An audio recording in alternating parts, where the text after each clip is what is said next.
This is the Go Beyond panel, and it is one of, if not the most iconic panels of My Hero Academia. And as an aspiring animator, it has been something that I've wanted to animate for a long while now. So in this video, I'm going to give myself a week and see if I can animate the Go Beyond panel. Except I have midterms. So I'm going to animate for a couple of days, study, take the exam, then animate for the rest of the days. So wish me luck.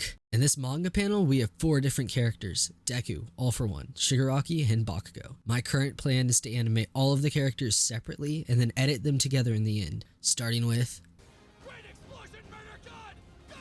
Fun fact, one of the first animations I ever did on this channel was of Bakugo, specifically his quirk awakening. And I remember that it was his character design that was the one I struggled with the most. One thing I always like to do before starting is I like to look for good animation references I can use. Thankfully, Studio Bones released some Ginga for some of the best anime cuts from the new movie, so I can use this beautiful piece by animator Yomichi Kamada. Kamada, I'm probably mispronouncing his name, is known for his amazing character dynamics and snappy timing. But the thing I love the most about this cut is its foreshortening. So I know I want there to be a small little frame where Bakugo can swing by the camera. In the manga, this panel happens right after Bakugo blasts All For One through the roof of a building, and then starts to go down for another attack. So I'm going to have Bakugo start from the top side of the screen and zoom down to try and blast All For One. Then I want Bakugo to slow down as he assumes the manga accurate position. Now that I have the roughs drawn, I'm going to start animating the tie downs, basically where I kind of clean up the frames and make sure everything looks on model. And now, with the tie downs done, I'm going to finish the drawings and do the line work and shading. Usually in my personal process, I would just color the drawings as I do the line work and shading, but I really want more practice making Ginga, and it gives me a good piece for my portfolio. And boom, we're done, right? Oh wait. No, there's still... We do! We bring the boom! It was at this point that I realized I've never animated fireball explosions before.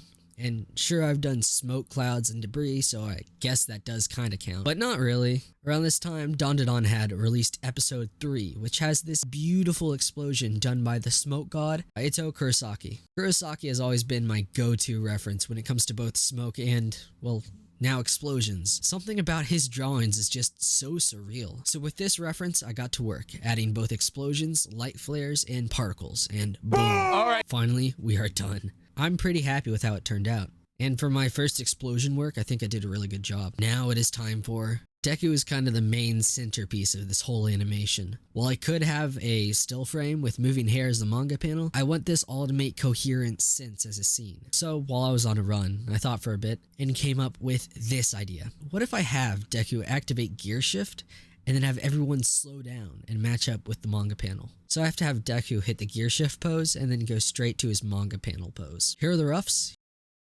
here are the tie downs, and here's the final Ginga.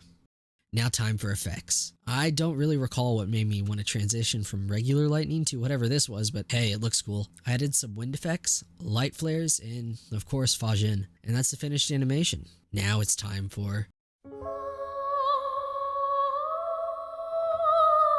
This is also not my first time animating a younger version of All For One, but the project it's in isn't out yet, so I can't say anything about it. My original rough was to have All For One's animation be pretty simple, but as I did tie downs and cleaned it up, I wanted to have a finished pose that looked a little bit different from the manga, so I came up with this. Overall, I really like how this turns out, especially since I hate drawing hands. For the shading and line work, I tried to keep in mind that in this scene, All For One is supposed to be glowing. So I added some yellow lines that could be made to glow in post. And when I did the background, I made it so that at the start, All For One seems like he's emitting light, but due to Bakugo being above him and making explosions coming down towards him to attack him, that would be the greater light source. And then when he activates the ring thingy quirk that boosts him forward, that becomes the primary light source. Then I added some wind effects and some cool light god rays and called it a day.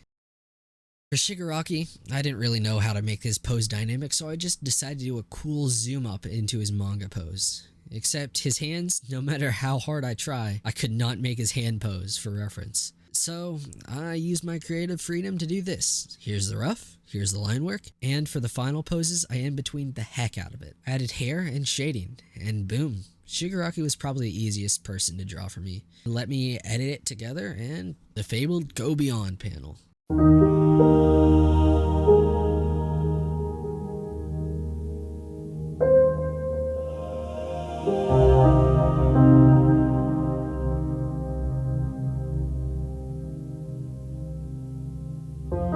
Now I know what you're thinking. Eli, it's not colored and composited. I don't have a lot of time on my hands. Remember how I said I had midterms? I haven't posted in 2 weeks.